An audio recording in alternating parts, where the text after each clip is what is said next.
Singapore is in a very exciting phase of its development. Asia is rising in a really dramatic way. History making. China, India, Vietnam, Southeast Asia, you can sense it palpably. I've been to various parts of China and India, in not outside the big cities, and you can see it in the way poor people are better dressed now, shops being better stocked, even animals looking healthier and fatter. So this is a huge phenomenon affecting half the world, billions of people. And Singapore is right in the middle of it. If we're alive to the opportunities and to the challenges, then we'll be able to avoid some of the problems that can come about because of globalization, increased competition, and also to seize opportunities that were not there before, but which are now almost on our doorsteps. It requires Singaporeans to be very actively engaged. So a lot of our foreign policy now is not just diplomacy, but really in creating the external space for Singaporeans to make the world the oyster. We have little influence over how the world around us changes, but we should be aware of what these changes are and move with it. It's like flying a kite. You can't dictate how the wind will blow, but you must know how it's blowing, and whether to release a string or to hold tight, one must be sensitive. And then the kite will fly nicely the way you want it to, but within what is overall possible. So in the same way, Singapore's survival and well-being in the coming years depends a lot on the way we read the winds and the way we fly the kite. And how that kite is flown depends on our own internal cooperation. We are a very diverse society. Some are more educated than others, some are wealthier than others, some are more talented than others. We have many foreigners in our midst.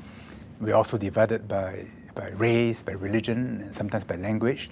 So it's very important that in this diversity, we open our hearts to one another so that we don't see diversity or differences as a problem, but we see it as something which adds richness to life and capabilities to the team. And we should not say, look, this common space is a space that I've got to give up to share with others. Instead, that common space comes about because we open our hearts up to one another. It is not a zero-sum game, and we're able to celebrate the diversity, celebrate each other's weddings and festivals and so on. If we can do that and maintain that sense of solidarity, of unity in diversity, keeping Singapore's spirit of being open, being big-hearted, I think in the coming years, in this century, Singapore will be in the front rank of cities, not only in Asia, but in the world. It's within grasp now. You can see how beautiful the city has become, how lively the cultural scene has evolved, and how dynamic the economy is, and how at any one time, so many things are going on in different sectors, in the city, in the suburbs, in the housing estates, a great diversity of social, economic, cultural activities. And if we maintain that unity, maintain that sense of one another in Singapore and when we're overseas, we'll do all right. I think all of us are uncomfortable, and no one quite knows what the future will bring forth. Parents are worried for their children.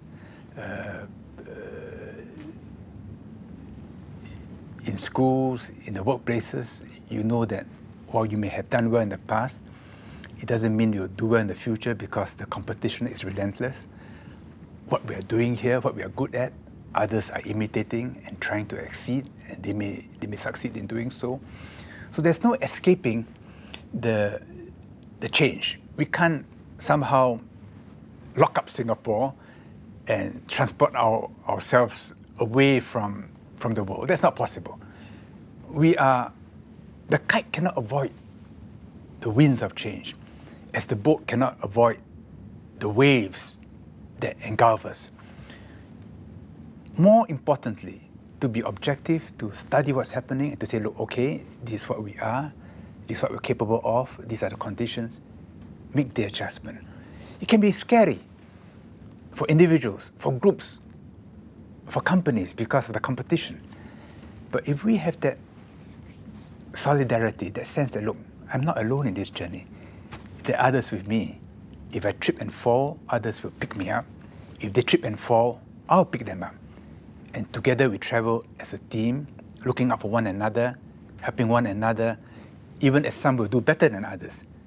Then that gives comfort, that gives us a collective faith that yes, whatever the challenges, we can overcome and do well.